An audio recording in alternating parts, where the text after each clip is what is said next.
Hello, footy fans, and welcome back to the Chip and Chase podcast.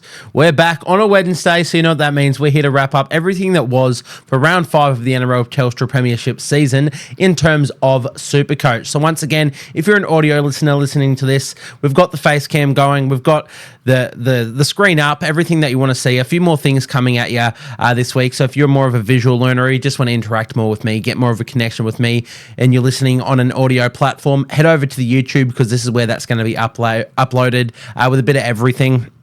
But for those of you tuning in on the YouTube, thank you guys for being here. I really appreciate the support I'm getting on these videos. The views are spiking, everything's going well, so thank you guys for tuning in. And we've got a lot more coming. We're growing into the season in terms of how we're playing, and we're growing into the content, figuring things out, just getting everything a little bit more polished, and as it goes on, it's just going to get better and better. So thank you guys for being here. But once again, we're just going to start this by wrapping up how we went in round 5. So as you can see, if you're watching on YouTube, it's right here on the screen. We pulled out a score of 1,076. So ranked us in the top 23%, which, not awful. We moved up 1,888 spots into a season rank of just inside the top 20,000. Ranked at 19,997th to be exact. So, top 13% of all players at the moment. Really happy with that. There's a few things that went wrong in round 5, which we're going to get to. So to just have green arrows, I'm really happy for. I'm sort of happy to hold it in a few areas and just sort of keep that rank. I didn't mind if I dropped a few, but to see a green arrow and to go up a little bit, really happy with that, because a few things did not go our way. But I'm really happy with how the squad's going. A few more changes coming in, which of course we will get to. But yeah, really happy with how that's turned out, especially with everything that was. So, we'll jump right into that, and we'll go straight into our team review, team wrap up. So just starting from the hookers once again, Brandon Smith, 47 points. He's sort of been averaging around about that. As you can see, he's got an average of 48.6. He did score, the 67, 64 last week with a try, which is all well and good. 47, not the best. If anybody watched that game, you know how the Roosters went against the Doggies in that one. So yeah, look, we take it. Eventually, we'll look to upgrade him in the coming weeks, but at the moment, he's not my biggest concern. On the bench, Joey Lussick, only 38 from him. He played the full 80, and to only get out 38, it's a bit worrying. Until this week, I was happy with my Danny Levi trade to Joey Lussick, because Joey Lussick was making more money and Levi wasn't scoring that well without tries. But somehow Levi keeps getting them. He's got 4 or 5 tries so far this season. He's the Raiders' top try scorer. And I think he's actually just now pipped Joey Lussick in terms of how expensive he is. So he's made more cash for a cheaper price, and I wouldn't have had to use a trade. So that's one that we're going to look back on and regret. But, you make those along the way. Who was going to know in the moment? In terms of my front row, it's a different sort of circumstance here. Normally, Terrell May is incredible, and he's killing it for me, and he's killing it for everyone else. Everybody owns Terrell May. But he scored 21. He only played, apparently, I think it was 19 minutes, just around about 20 minutes for the Chooks. It's interesting. I'm not sure if there was anything like an issue, an injury or sickness or anything. Without looking too much further into it, I haven't gone through and checked when every substitution took place. But with the chaos that ensued in that game, I suspect maybe they just ran out of interchanges, with the suspensions, the send-offs, the sin bins, the injuries, the HIAs, everything that occurred. I think maybe Trent Robinson was just trying to get everyone that he could in positions that they needed to be. And by the end of it, it just might have meant less minutes for Terrell May. But again, don't quote me on that. I haven't actually researched that. That's just, maybe just a reasoning that I've sort of come up with in my head. Because 20 minutes for their best forward this season's a bit ridiculous. He's a little bit worrying if that's going to keep happening. I can't imagine it will. So obviously he's a hold this week, which we will get to in the trade talks. But when we look down, if he scores like this in a week and maybe even another week, it could be time to let go of Terrell May, which would be a really big shame. Someone we all sort of hoped would could potentially be a keeper in our front row forward position for the end of the season. But yeah, 21 points, not happy, but again, everyone's in that boat. Tavita Totola, my other front rower, he scored 57. That's his highest score of the season. Really, really happy with that. This is sort of where I want. I mean, I'd be happy with 50s, low 50s, but to get a high 50 score, really happy with that. That's what I sort of wanted from Totola. I was hoping he'd push into those mid 50 averages this season. I did a point of difference post about him in the preseason, thinking he could do this. Maybe this is where it continues to go for the Rabbitohs. You know, they're still losing games, but if he's increasing that workload, potentially that he can do some stuff there. But he's obviously going to stay in my side for another week or two, and we'll maybe look to move him on if he starts regressing. But 57, if he's scoring like that, he can stay. Happy days. In the other front row department, Sam Hughes, 72 points. Who would have thought he would be the best front rower of the bunch this week? Apologies for that.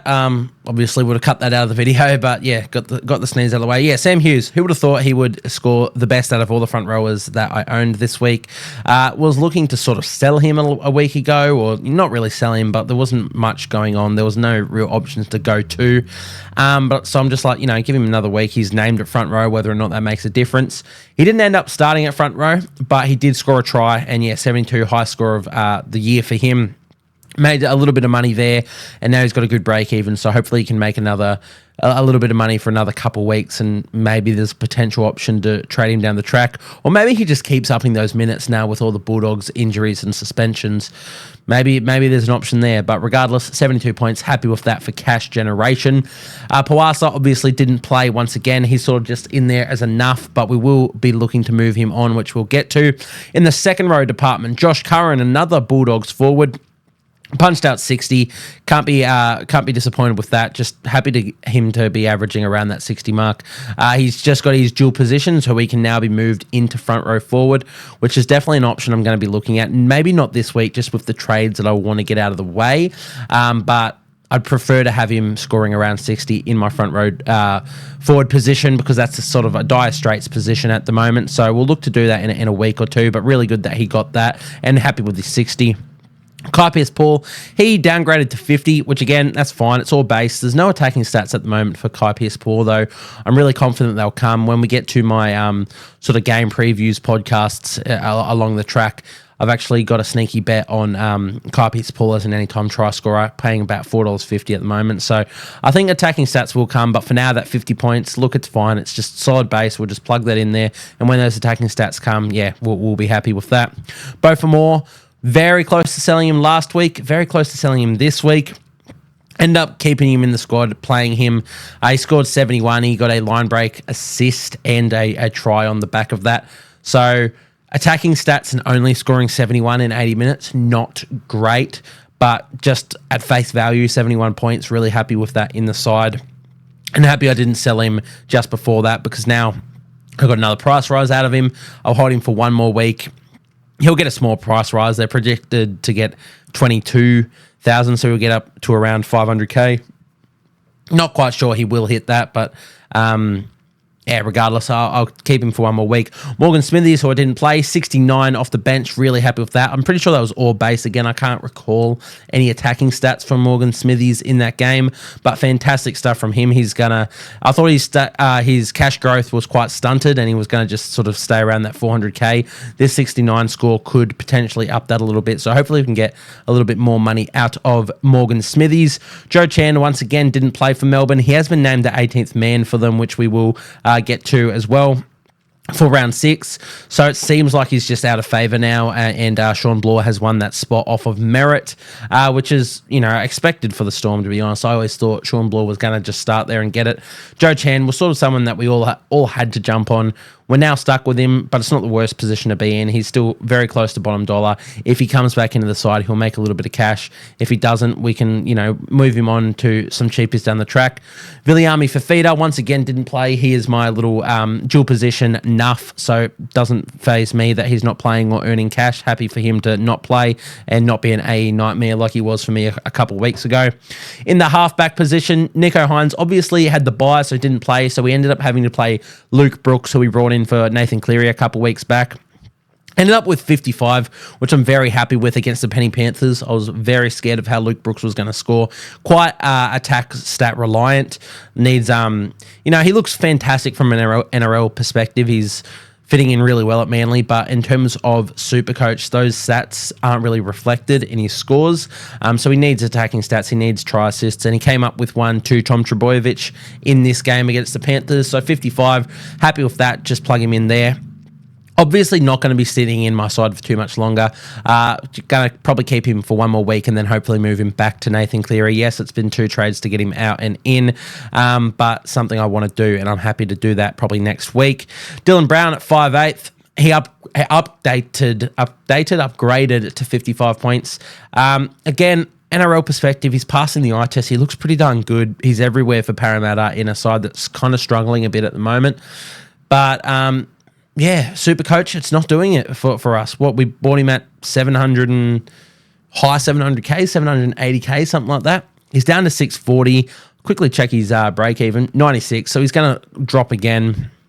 Yeah, look, it's an interesting one. Again, he is passing that eye test, so I'm probably happy to keep him in there, especially because there's no other 5'8s that jump right out at me. I'm tempted to do. Well, we're going to get into it, so I won't get into that just now, but there's a little pod option that not just myself am considering, but my girlfriend has, she actually put me onto it, so I'll shout out that when we get to it.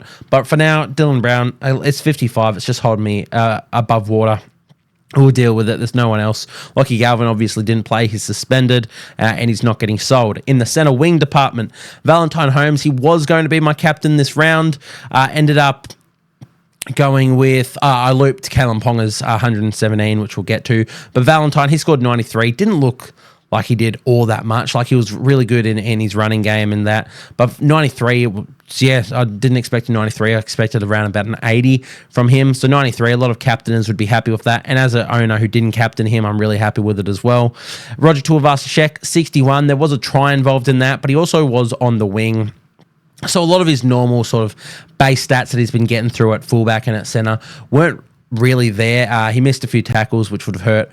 But 61 again, just taking the score on face value. Happy with a 61 in the centre wing. Jesse Ramian ended up being my captain this week. Obviously, they had the bye, so he was my loop option to double Kalen Ponga's score. So shout out Jesse Ramian sitting there with the armband on him. He's served me well. Jack Bostock, 50 points from him. That came from a line break as well. Didn't have the best game. Well, didn't have the worst game, Jack Bostock. I've been quite critical of him this season.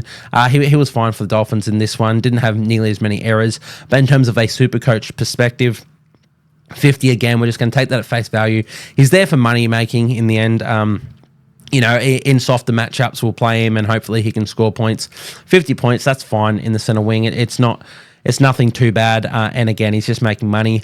On the bench, we did end up slapping a reserve on Jesse Arthurs. He put out 81. If you follow the Instagram, you would have seen how high I was riding him watching that game.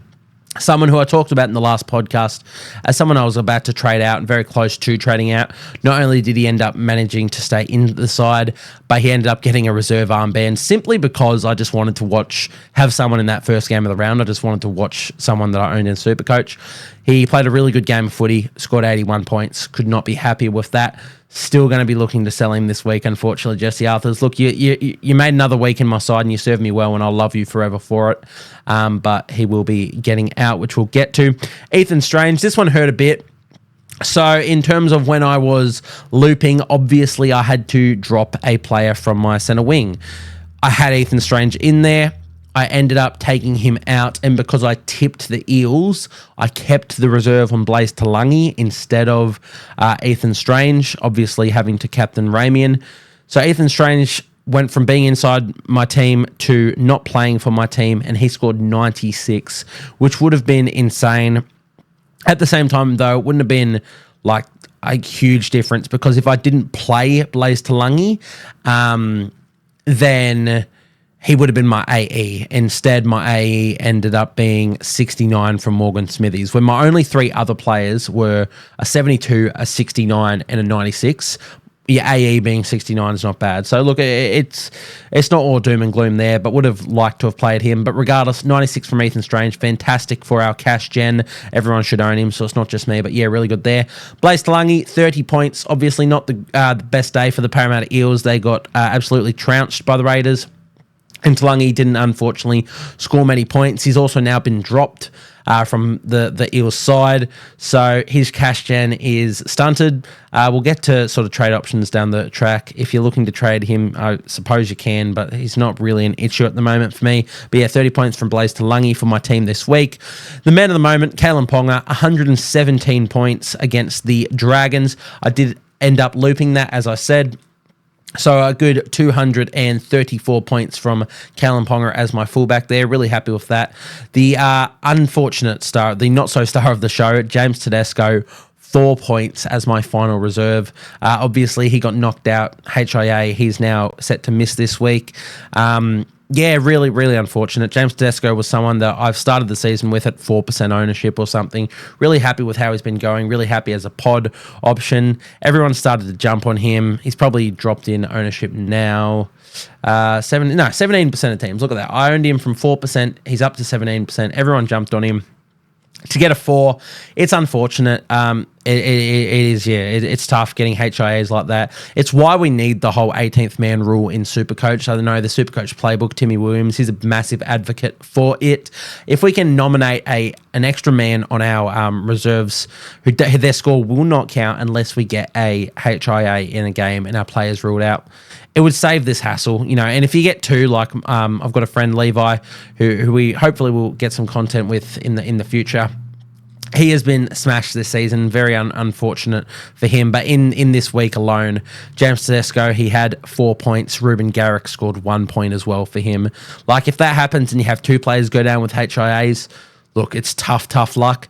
But at least if you can nominate an 18th man, one of those doesn't hurt as much. Because, yeah, when this happens, and with HIAs so prevalent in today's league, I just think we need to work around that a bit, because it can, it doesn't ruin days, and you shouldn't be letting fantasy sports at all ruin your days or weeks or whatever. But, I ride it high. I really enjoy my Supercoach. I really enjoy my fantasy sports. And when stuff like this happens, it can be a little bit disheartening. I'm blessed that I'm a really positive and happy guy, so none of this really brings me down too much.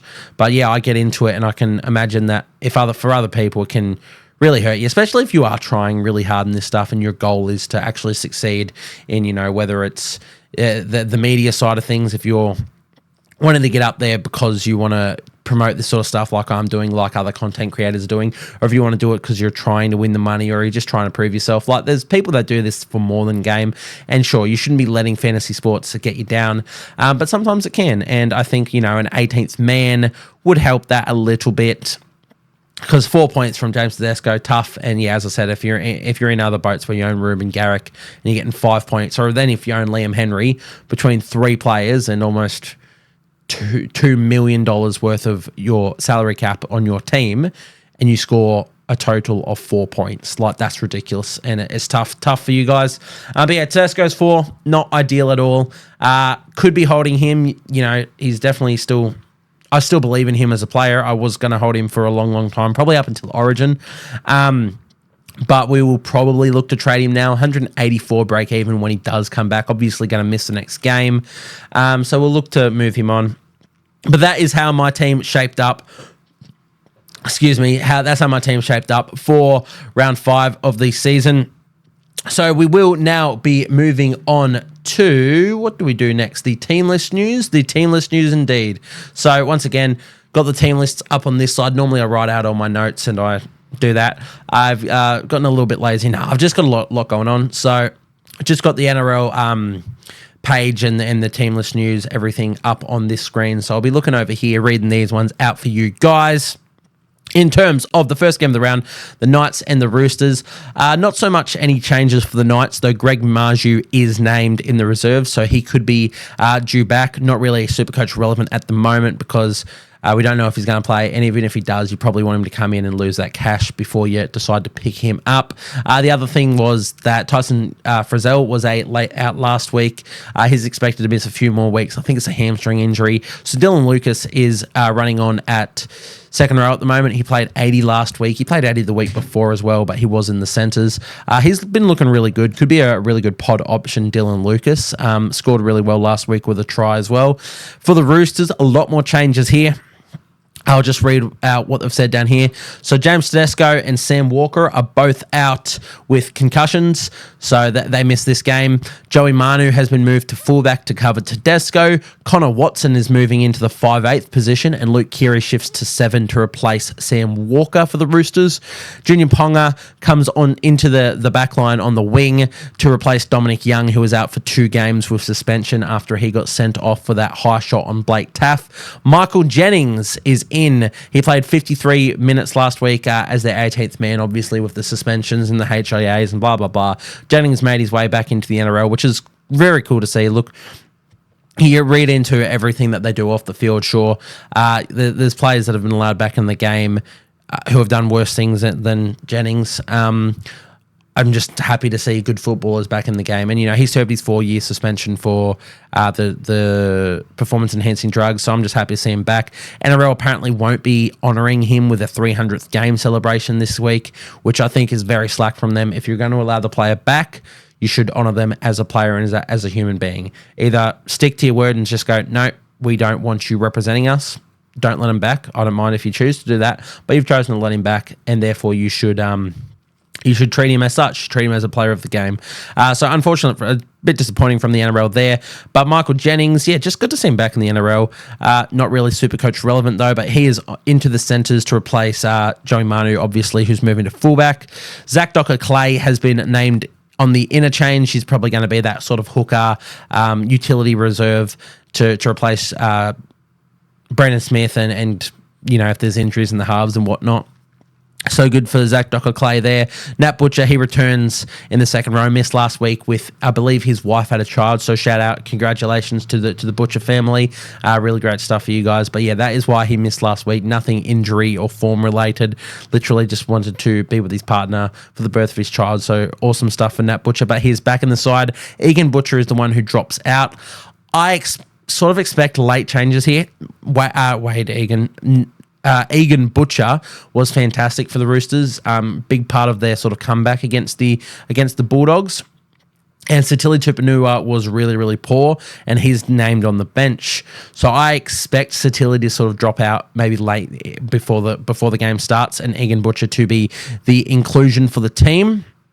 For the next game, though, the Storm and the Bulldogs, nothing really going on with the Storm. Jack Holworth, who played last week, he's out. Tepai Maroa is on the interchange, but Holworth is in the reserve, so who knows if that's going to change. As I said, Joe Chan, he's back. He's been out with a hand infection. He played Queensland Cup last week, I believe. But he's named the 18th man, so could potentially come into the side, but I would not hold your breath. For the Bulldogs, Stephen Crichton has been moved to fullback to cover the loss of Blake Taff, who, of course, is out with concussion. I think Taff's missing 2 weeks with that as well, because it's the 11-day stand-down policy. I think their next 2 games, the Bulldogs, are both within 11 days, so really unfortunate for Taff to miss those. Connor Tracy has been named on the wing despite the injury, so interesting stuff there. I would have expected Tracy to start at fullback over Crichton. I didn't think Crichton was that good last week. But regardless, Tracy is on the wing. Karaz centre once again. Bronson Jerry, who also, he was a late inclusion last week for his first game in 5 years. Really good to see him back in the NRL. Happy for him. He's once again in this side. Definitely not Supercoach relevant at the moment. Give him another week and then assess from there. Who knows when he's in or out of this side, but he is named in the centres. Josh Adokar returns from injury on the wing. Important to note, Blake Wilson, who we've talked about a little bit, who has been dropped from the side the last couple of weeks. It's not form related, which I was led to believe originally. Apparently, he is dealing with a form of pneumonia, so they have no time frame on when he is going to be back, but it's not a great situation for Blake Wilson at the moment. Hopefully not too serious, but definitely serious enough to keep him out of the side and for them not to know, a return date for him. So unfortunate for Blake Wilson, but that does mean that Josh Adokar returns to the team here. Nothing in terms of their halves. They're the same. In the forward pack, Sam Hughes, who was named to start last week, he was replaced late by Chris Patolo. He is named now, Chris Patolo, to start. Josh Curran is named at second row. Once again, Jamin Salmon at lock, even though Kurt Mann started there last week. So let's just go through it. Let's read their thing. So, yeah, Crichton to fullback, Taff out, Kiraz to centre, Adokar in, Kurt Mann is out, Jamin Salmon goes to lock, Josh Curran goes to second row. On the bench, debutant Bailey Hayward joins the side, Pawasa Farmasili is returning for the Doggies, and Harrison Edwards is out with a neck injury. So in terms of Supercoach relevance, not so much for Bailey Hayward, though big congratulations to you, Bailey, for making your NRL debut. Hope you rip and tear and have a great game. In the terms of Pawasa Farmasili, interesting one. Sort of hoped he would never come back to the side. He's averaging 7.5. I'm pretty sure he's almost bottom dollar and he's going to lose cash. Yeah, he's got a break even of 57. He's going to lose 32k and go back to the lowest you can go. Not that it matters, because I was looking to trade him out this week, but for other people, bit unfortunate. Unless he comes in and actually has a killer game, he could actually be an AE nightmare and he could lose cash for you guys. So pretty unfortunate there. Won't be too much of note for myself, thankfully. The next game, Broncos and Dolphins. So for the Broncos, massive in is Reece Walsh. He is returning from his facial fracture at fullback. So Tristan Saylor has actually dropped back to the interchange, which we'll get to, but their interchange is looking very thin in terms of the forward department. But their halfback situation, Jock Madden has come in because Adam Reynolds is injured with a hamstring injury, I believe it was. Not sure how long he's going to be out for. But again, not too Supercoach relevant there. Corey Oates, he comes in on the wing in the place of Dean Mariner, who was out with a back fracture, I believe, spinal fracture. Expect to miss about 5 weeks. Pretty nasty stuff there. So, yeah, good for Corey Oates. Unfortunate for Dean Mariner. Not too relevant for Supercoaches. Xavier Wilson, he is back from his concussion on the bench for the Broncos. So that's good for anyone who still has Willison or had Willison at all. For on your bench and just in Supercoach. So that's good for Xavier Willison and you guys. Ben Takura, who had an incredible game and made his debut last week, he drops out for the Broncos in this one. For the Dolphins, Tom Flegler, he is named to play for the Dolphins despite suffering a shoulder injury last week. I'm going to pause to sneeze. And we're back. So where was I? Flegler is named despite the shoulder injury. Herbie Farnworth is out with Tessie New replacing him in the centres. Felice Kofusi is out with a hamstring injury, and he's replaced by Kenny Bromwich in the second row. What have we got? Anthony Milford comes onto the bench. Not much of note Supercoach-wise there. Oh, and Kurt Donahue is also suspended from the team as well. I think it's suspension. For the Warriors, Dallin Watene-Zelezniak, he returns from his hamstring injury on the wing, which means Roger Tuivasa-Sheck moves back to centre and Adam Pompey drops out. Kurt Capewell also returns from concussion at second row, which means Mitch Barnett moves back to prop. Bunty Afoa, he's out with a hamstring injury, so there's a straight swap there. And last week's debutant, Jacob Laban, keeps his spot on the side, which is fantastic. He's could potentially be a Supercoach cheapie. We will have to keep an eye on him. Hopefully he can get a few minutes. But just really good for him and for the Warriors. He's an absolute gun forward. If you haven't heard of Jacob Laban or seen anything of him, you really need to go watch his stuff in the juniors. He's a fantastic talent. I'm not just saying that because I'm a Warriors fan, though I am. For the Seagulls, not much of note. Ben Trebojevic has been moved to the centres to cover the loss of Ruben Garrick, who was out with the 1 week concussion, which means Corey Waddell moves into the second row, and Ethan Bullymore joins their bench, but that's the only change for them. In terms of relevance for Supercoach, not much. If you still own Ben Trebojevic, it's probably an L, but he might play 80 in this one, which is different to what he's been doing the last couple of weeks. Regardless, not too much of note there. Eels and Cowboys, that's the next game of the round. For the Eels, there's a few changes. As we said earlier, young Blaze Talangi has been dropped. Dejan Arce has been favoured at number 6, so he comes in at 5/8.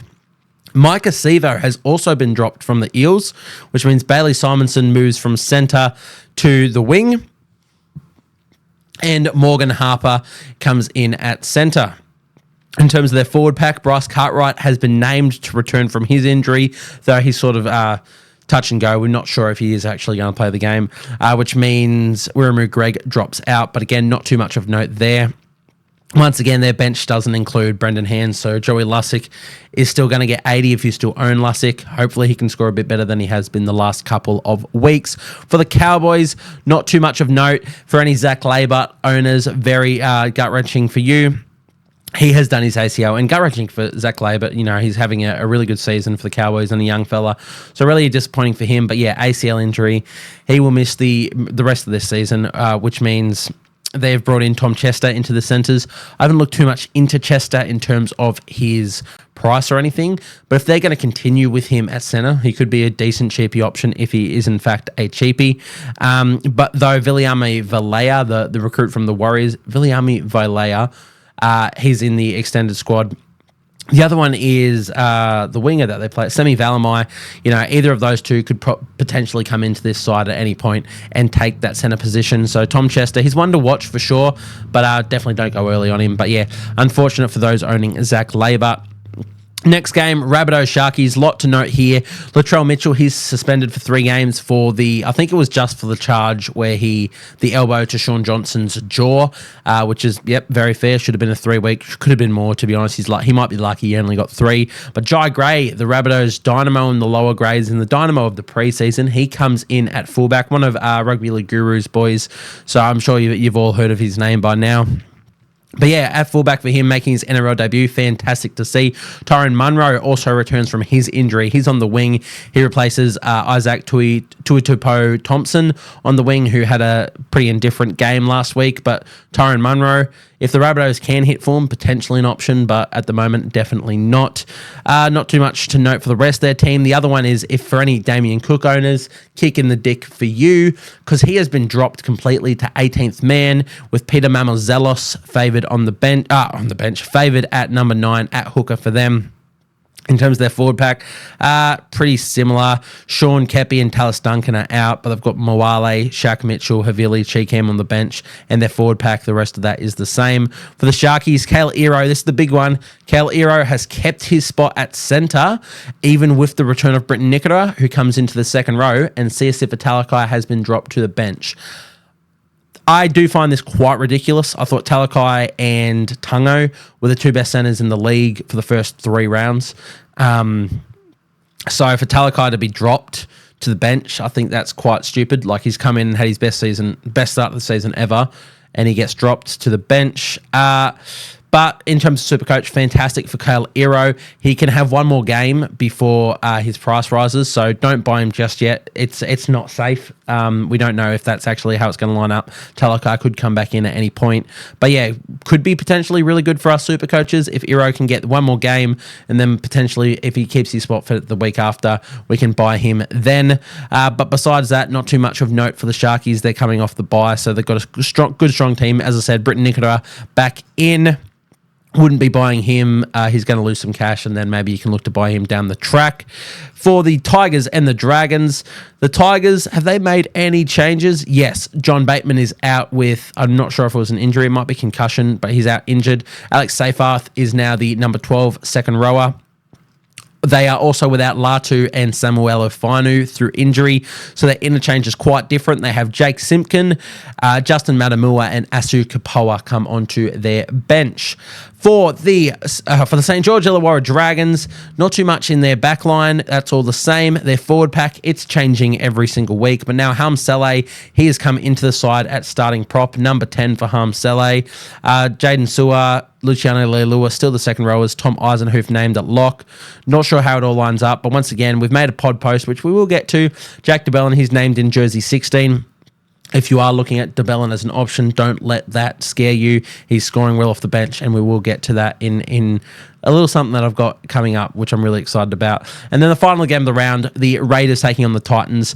Big one here, Chevy Stewart, the gun from the preseason. Everyone wanted him. He's now in the side at fullback, making his debut at fullback. Jordan Rapana, he's expected to miss, I think it was 6 to 8 weeks with his injury. So unfortunate for Rapana. He's been killing it there, but really good for Chevy Stewart to get his debut.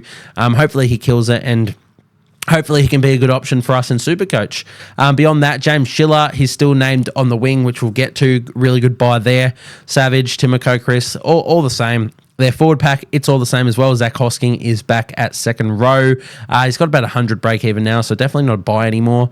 But yeah, not too much of note there. Semi Sasangi drops out, which is unfortunate for him because I thought he was really good. But yeah, pretty strong side for the Raiders. For the Titans, and also not much of note here. So they've kept the same side. I really expected, I thought Foran was out with an injury, so that would have changed things.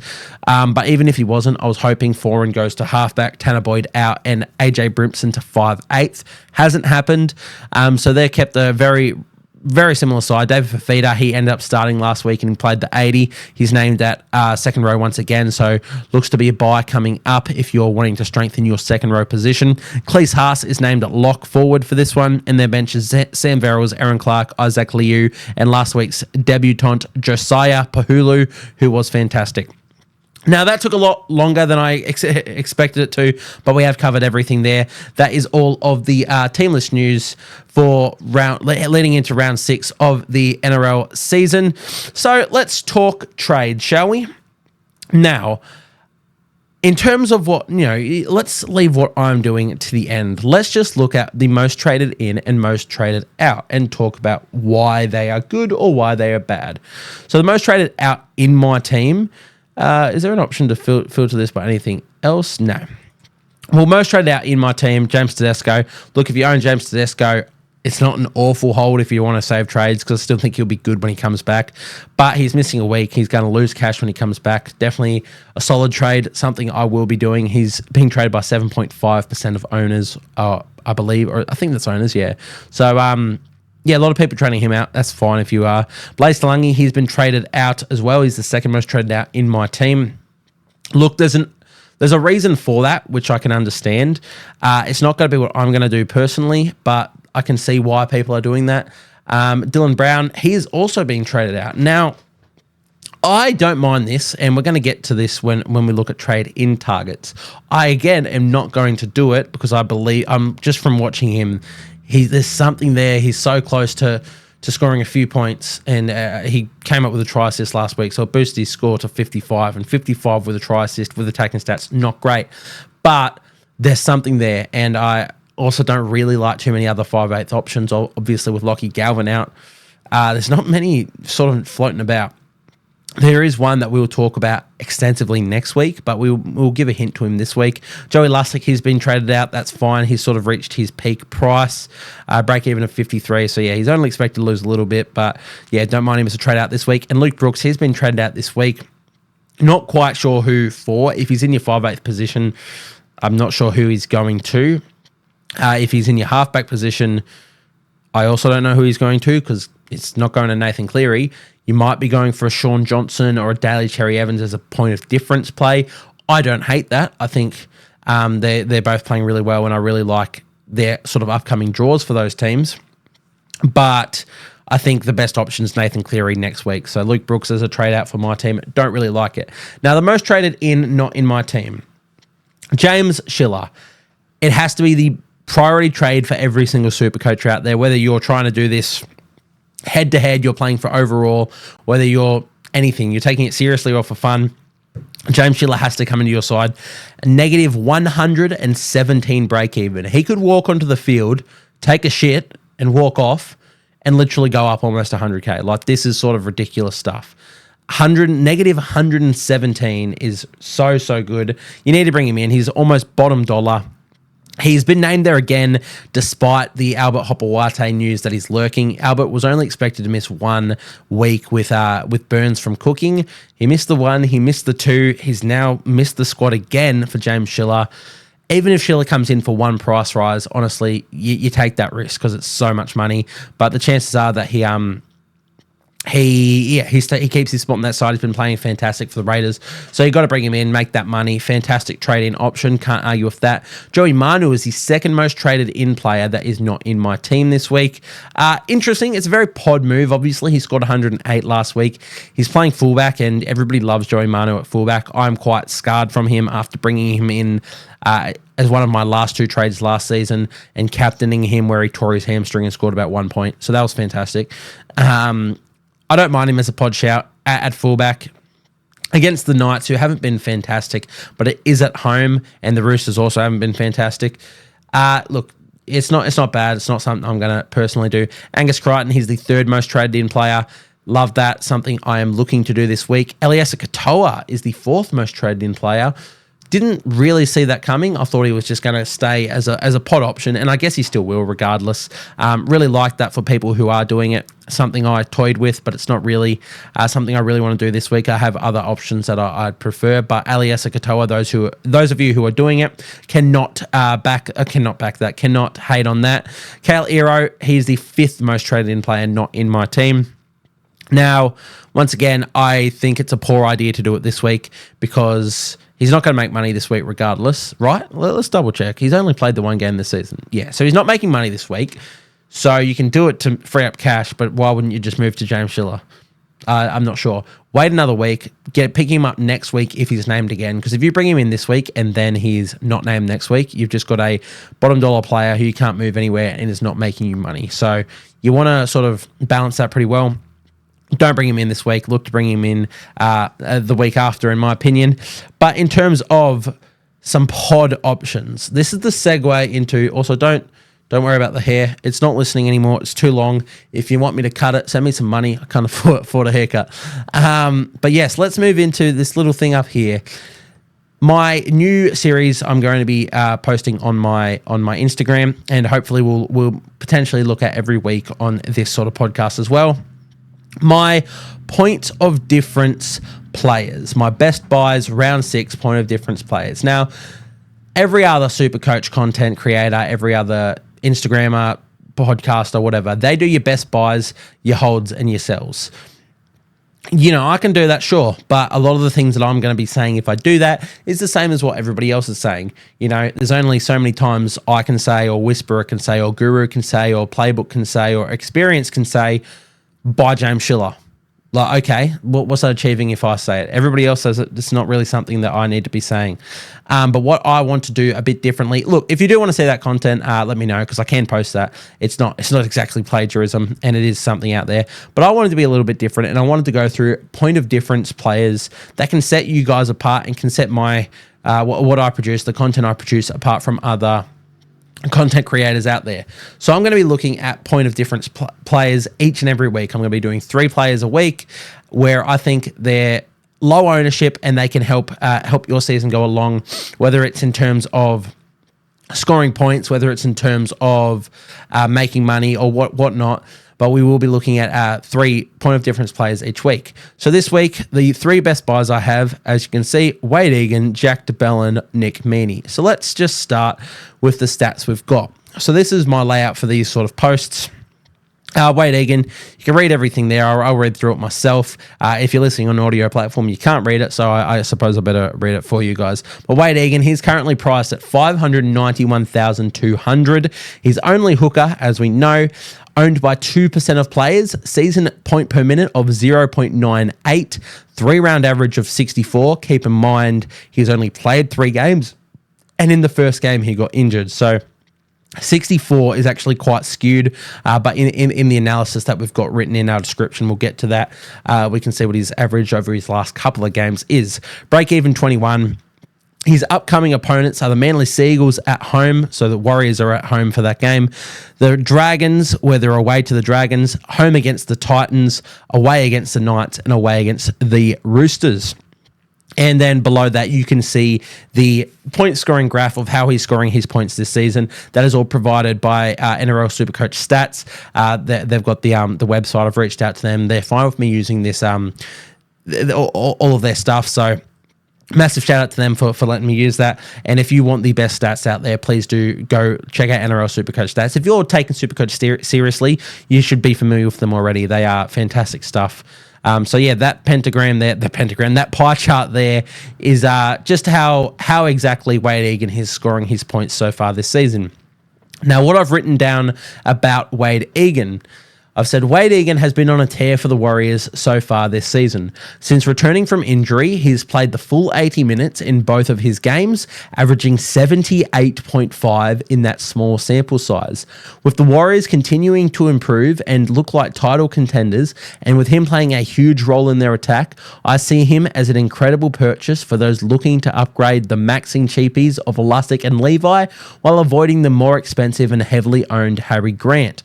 He could be the perfect pod move to skyrocket you up the ranks. So yeah, as we've just said there, his last 2 games back from injury, he's played 80 minutes in both, and yeah, averaging 78.5 points in those games. Attacking stats, sure, but this is Wade Egan. The way he's playing, those attacking stats are coming. Even in his first game where he got injured, pretty sure he played 34 minutes and scored 34 points. Yes, attacking stats are in there, but that's what I'm saying. In that amount of space, in that amount of game time, he comes up with attacking stats. He's playing incredible. If you want to be different, especially at the price he's at, this is the time to jump on. At a 21 break even, he's going to go up. And if you want to get out there, if people start jumping on him, if the masses start jumping on him, you can be the first to do that. You can be that point of difference. He can be that point of difference for you. I think he's a fantastic buy if you want to avoid, some of the other options out there. And if you want to just skyrocket yourself up the ranks, because point of difference players, if you don't know, it's essentially, as the name implies, they're players that other players don't own, or not too many other people own, that are going to score you well, and they're just going to be, they're going to be that edge that you have that no one else has. I think Wade Egan in the hooker position is a perfect example of that, and he's the first man I've got in my best purchases, my best point of different purchases for this week. The second man on here, Jack de Belin. Now, I was looking at Jack de Belin this week. We'll get to my trades, but I don't think I'll be able to pull it off. But Jack de Belin, he's currently priced at $619,600. So a bit more expensive, but he is front row, forward, and 2RF dual, owned by 3% of players. Season PPM of 1.06. If you don't know what PPM is, by the way, that is your points per minute. So yeah, he's scoring 1.06 points per minute. That means if he's playing 80 minutes, he's scoring over 80 points a game. 3-round average of 68.7, break even of 50. Upcoming opponents, he's away to the Tigers, at home to the Warriors, at home to the Roosters, away to the Sharkies, and at home to the Bunnies. And once again, you can see the pie chart of how he is scoring his points so far this season. If you can't see that, if you're just listening on audio, check out the Instagram. That's where these are posted. So big segue there. Big shout out to the Instagram. This is the content I want to make to help grow, my account, grow the Insta, grow the podcast, and help you guys out. In the end, I'm making this stuff to be entertaining, but I'm also making it to help guys out, and so people can interact with me and we can have a chat about this stuff, because this is something that I'm interested in, something I'm passionate about. But yeah, there's the pie chart for him. In terms of what I wrote about Jack de Belin, I said JDB has quietly been churning out incredible numbers so far this season, so far in 2024. His PPM is in the elite category. Once again, PPM is point per minute, meaning even in his lowest minute game this season, 50 minutes in round 2, he still managed to score very well. He scored 53 points in that game. Playing from the bench or starting doesn't seem to affect his scores at all either, so don't be turned away from him being named on the bench. As a dual position player, he could be a great pod option for those looking to upgrade their underperforming mid-range options, while also providing the flexibility to move him around in your team when things go wrong. I've quite just realized that I'm very much out of center. That's a little bit better. Sorry. Anyway, but yeah, that's what I've got written about Jack de Belin. I think he's a great play. If you want to jump on him, you can wait another week, which is sort of what I'm looking to do. 50 break even means he's not going up too much more in price if he does score what he's been scoring. And it just means you can have another week. Look, if you do think that him being named on the bench is going to affect it, wait another week. See what the Dragons' rotations in their forward pack is like. But I'm quite keen on him. He's at a bit of an ugly price. Don't get me wrong. If you're paying that much, you maybe want someone with a bit of upside, sure. I think he could be a fantastic front row option to finish the season with. If he keeps playing the way he's doing, if you can jump on him around this price and plug him into your front row, which has been a very difficult position, he could be fantastic. And because he's got that duel, you can move him around with players like Josh Curran if you own him. If you've got Viliami Fifita as enough as I do, you can move him around. So whenever you're short in your second row or your front row, you can plug and play him, and he's going to score you nearly 70 points a game. So I think he's a fantastic point of difference option. I was so set on bringing him in this week, and then the James Tedesco injury has changed a few things for me. But yeah, I massive on Jack de Belin. Think he's a fantastic point of difference play. If you do choose to jump on any of these ones, let me know, guys, or just interact with this stuff. Send a comment down on these posts and let me know how you're tracking and what you're doing, or send me a DM and let me know if you ended up going with any of these options. But Jack de Belin, here's my second point of difference option for round 6. Lastly, finally, Nick Meaney. Now, this one's an interesting one. He's currently priced at 689,800, so just a tick under 700k. Very expensive for a player. He's centre wing and fullback dual position. Owned by 2% of players, season PPM of 0.8, which is, the lower when it comes to backs isn't that important, to be honest, because backs are normally playing 80 minutes.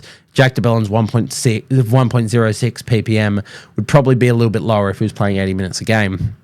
Regardless, Nick Meaney, he has a 3-round average of 71 and a break-even of 55. Now, their upcoming opponents is what makes Nick Meaney look so good. They have the Bulldogs at home. They're at home. The Melbourne Storm take on the Bulldogs at home. They are then away to the Roosters, at home to the Rabbitohs, away to the Titans, and at home to the Sharkies. And, of course, you can see the pie chart there. Now, what I've written about Nick Meaney, I said Nick Meaney has been flying under the radar this season in the centre wing. He is averaging an insane 34 in base this season, and with the added bonus of goal kicking, his floor is very high. He comes up against 4 bottom 8 teams in his next 4 games, and in a flying Storm team, he could very well find some attacking stats. Look to bring him in if you want a left field scoring option in your centre wing or fullback, and if you're needing to sell an injured player like Tedesco or Garrick, or even upgrade a mid-range option like Taylor May or Jesse Arthurs. Look, we just spoke about it there. Those first 4 games, he takes on the bottom 2 teams within the next 4 weeks. Beyond that, the Bulldogs, who are not going great, the Roosters, who are down on players, down on troops, and not playing well themselves. He takes all of them on in 4 weeks. The Storm, they're going to score points. He's going to goal kick. If he doesn't score any tries, you're going very unlucky there for Nick Meaney, who's a centre, to not be scoring tries in those games. But even if he doesn't, the Storm are going to score tries. He's going to score a heap of points through goal kicking, and he's got a 34 base, who I did not realise this until I was looking at this sort of stuff. 34 base for Nick Meaney is elite. It's elite for any centre wing. That's incredible stuff. So Nick Meaney, I think he's an incredible shout. Someone I doubt many people are going to get on. I think a lot more people are going to jump on Jack de Belin or Wade Egan out of the ones I've posted. But hopefully this post and this content that I'm making here can maybe give you guys some options, because I think Nick Meaney is a fantastic option as a pod player in the centre wing or at fullback. Again, I'm probably not going to do it this week. I have my own other ones I'm going to be looking to do. But yeah, Nick Meaney, get on him, guys. It's a fantastic option. All right, back to this stuff. There was a player I wanted to mention in terms of the 5/8 real quick, in terms of, trading players out. Now, you know what? No, scratch that. I'm going to keep you guys. I'm going to edge you guys. We'll keep that for next week. It's going to be probably one of my posts, and plus I want to see how they go again this week. You might be able to guess it, but there's a certain someone, don't mind the noise outside, there's a certain someone I am looking at, maybe not for myself, but definitely for the post, and I know a few people around me who are looking at that person. Sorry guys, once again, had a few things come up just there. We're back, cutting that one out, obviously. That one sort of concludes us. Oh, no, it doesn't conclude us. Let's do my trades. This is a long podcast, but honestly, I'm here for it. Why not? Let's make these long ones. So, my trades. First of all, Jesse Arthurs. Thank you so much, my king. Let's have a moment of silence for Jesse Arthurs. He saved my life. Thank you, Jesse. You're out. Thank you for your score. If you guys do own Jesse Arthurs, you can definitely keep him another week. He'll go up in cash. But for me, somebody has to go to get in the old average James Schiller, who's averaging 94.5, get into this side. As I said, I could do Blaze Talangi. I don't earn too much cash from that, and I still want a bit of cash to get to Nathan Cleary next week. Besides, if Blaze Talangi does make his way back into the side, he'll keep making money. So James Schiller is my first trade in. Jesse Arthurs is out. Next up, Pawasa, as we said, I'm sort of over him. I don't want his points, and I want to free up someone who's no longer enough. I'll move Viliami Fafita into the front row, and that allows me to bring in a young Angus Crichton who scored 83 points on the weekend. I wanted to go early on him. I didn't, but that's fine.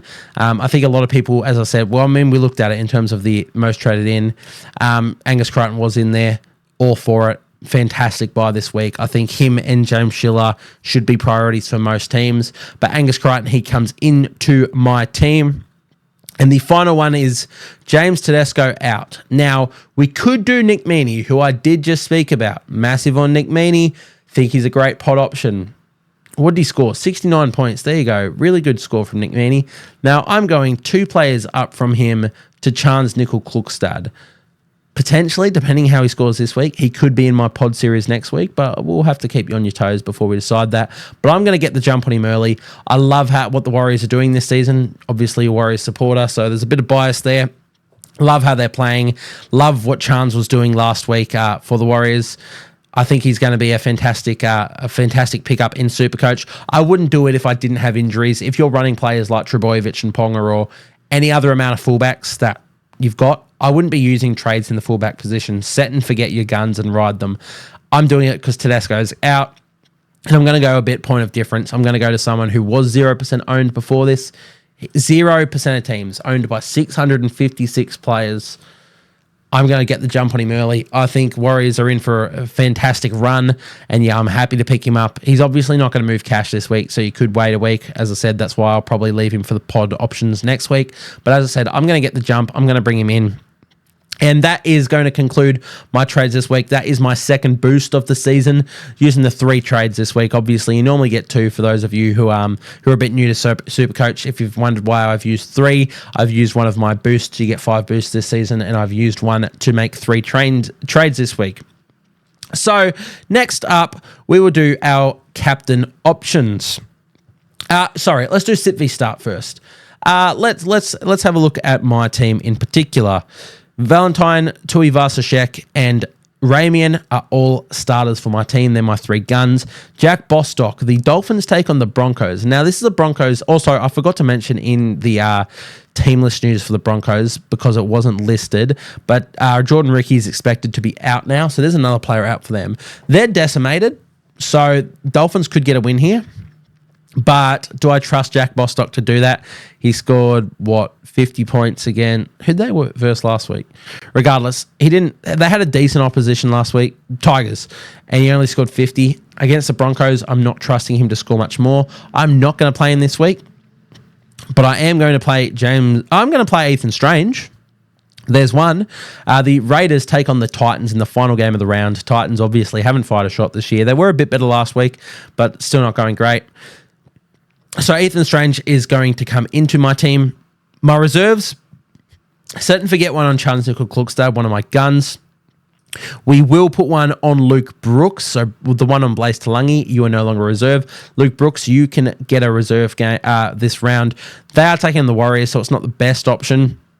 But I believe in Luke Brooks to do that, to get some attacking stats there. Do I? Maybe I don't. Maybe I'll go for something else. Regardless, Angus Crichton is going to come into my starting side. There we go. And I'm going to take a reserve off Joey Lussick, and I'm going to put that onto Morgan Smithies. Again, Raiders taking on the Titans. Morgan Smithies, fantastic game last week. Not that I expect him to get attacking stats because he's just a trucker of nut. But he could. The Titans don't have the best defense. So Morgan Smithies as a play option this week, I'm happy for. Now, am I going to do Luke Brooks over Beau Fermor? I think so. It's a bit more risky. I think Luke Brooks can score substantially lower than Beau Fermor. But as I said, Fermor's 71 came with a try and a line break assist. It's not fantastic.